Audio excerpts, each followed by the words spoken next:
Jungle safari എങ്ങനെയുണ്ട് അവരുടെ visuals പല മൃഗങ്ങളെ കാണുവാനും.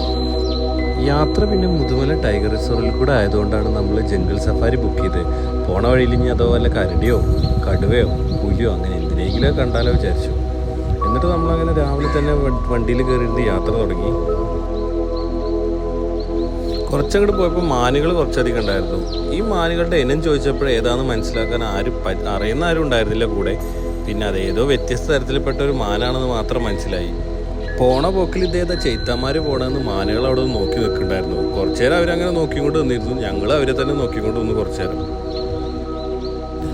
പോയ സമയം പിന്നെ മൺസൂണൊന്നല്ലാത്തതുകൊണ്ട് കാടൊക്കെ വരട്ട് തുടങ്ങി കിടക്കായിരുന്നു. എന്നാലും ഒരു പ്രത്യേക രസമൊക്കെ ഉണ്ടായിരുന്നു കാണാനായിട്ട്.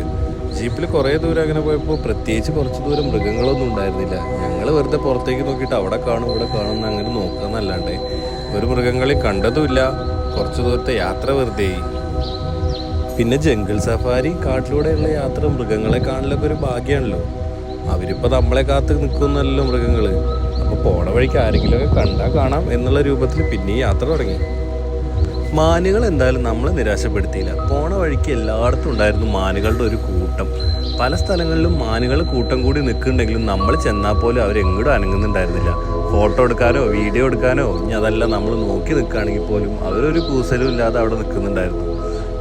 ജംഗിൾ സഫാരിക്ക് കൂടെ ഉണ്ടായിരുന്ന ഡ്രൈവർ ബ്രോ എന്തായാലും തന്നെ മാനുകളെയൊക്കെ നല്ല രീതിക്ക് കണ്ടോട്ടെ വിചാരിച്ചിട്ട് അവിടെ വളരെ അടുത്ത് കൊണ്ടുപോയിട്ട് കുറച്ചധികം നേരം നിർത്തുന്നുണ്ടായിരുന്നു. നമ്മൾ കൂടുതൽ നേരം വീഡിയോ എടുക്കലും ഫോട്ടോ എടുക്കലും അതുപോലെ തന്നെ എല്ലാവരും ഒച്ചുണ്ടാക്കലും ഒക്കെ ചെയ്തിരുന്നെങ്കിലും മാനുകൾ എങ്ങോട്ട് ഓടിപ്പോവുകയും ചെയ്തിട്ടുണ്ടായിരുന്നില്ല. അവർ നമ്മളെ നോക്കി നിന്നു എന്നല്ലാണ്ട് ഇതൊക്കെ ഞങ്ങൾക്ക് സ്ഥിരം കാഴ്ചയാണ്, നിങ്ങൾ വന്നിട്ട് എന്താ ചെയ്യും കാണിച്ചിട്ട് പോക്കോ എന്നുള്ള മൈൻഡിൽ നിൽക്കായിരുന്നു അവരൊക്കെ.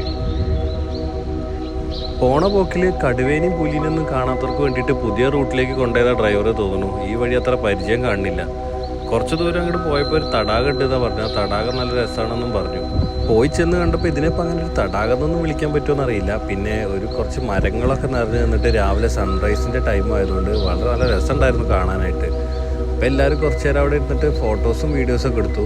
പിന്നെ അവിടെ ഇറങ്ങിയിട്ട് കുറച്ച് ഫോട്ടോ എടുക്കട്ടെ വെച്ചപ്പോൾ ഡ്രൈവർ പറഞ്ഞു വേണ്ട, ഇവിടെ ഇറങ്ങി ഫോട്ടോ എടുത്തു കഴിഞ്ഞാൽ ഫോറസ്റ്റുകാർ വന്നിട്ട് നമ്മൾ തൂക്കിയെടുത്തിട്ട് പോകുമെന്ന് പറഞ്ഞു. അതുകൊണ്ട് പിന്നെ അവിടെ ഇറങ്ങാൻ നിന്നില്ല. വണ്ടിയിൽ ഇരുന്നുകൊണ്ട് തന്നെ കുറച്ച് ഫോട്ടോസും വീഡിയോസും എടുത്തിട്ടും എല്ലാവരും തിരിച്ചു പോന്നു. പിന്നെ ഈ കണ്ടത് കസ്തൂരിമാനാണെന്നും ഇതിൻ്റെ ചങ്കിൽ കസ്തൂരി എടുത്തിട്ട് നമ്മൾ ഉപയോഗിക്കുന്നതൊക്കെ മഹേഷ് പറയുണ്ടായിരുന്നു. പിന്നെ നമുക്കാർക്കും അറിയാത്തതുകൊണ്ട് നമ്മളൊക്കെ സമ്മതിച്ചു കൊടുത്തു. എന്തായാലും കസ്തൂരിമാൻ നമ്മളെ നോക്കി നിൽക്കാമെന്നില്ല. കുറച്ച് കഴിഞ്ഞപ്പോൾ അവരവരുടെ വഴിക്ക് ഓടിപ്പോയി. പിന്നെ കണ്ടത് മയിലുകളാണ്. മയിലുകളെ കുറിച്ച് പിന്നെ പ്രത്യേകം പറയണ്ടല്ലോ. ഇന്നിപ്പോൾ കാട്ടുതേനെക്കാട്ടിലും കൂടുതൽ നാട്ടിൽ കാണുന്ന ഒരു സാധനമാണ് മയിൽ. ചുരുക്കി പറഞ്ഞാൽ മാനുകളെ കാണാൻ വേണ്ടിയുള്ള ഒരു യാത്രയായിരുന്നു ജംഗിൾ സഫാരി.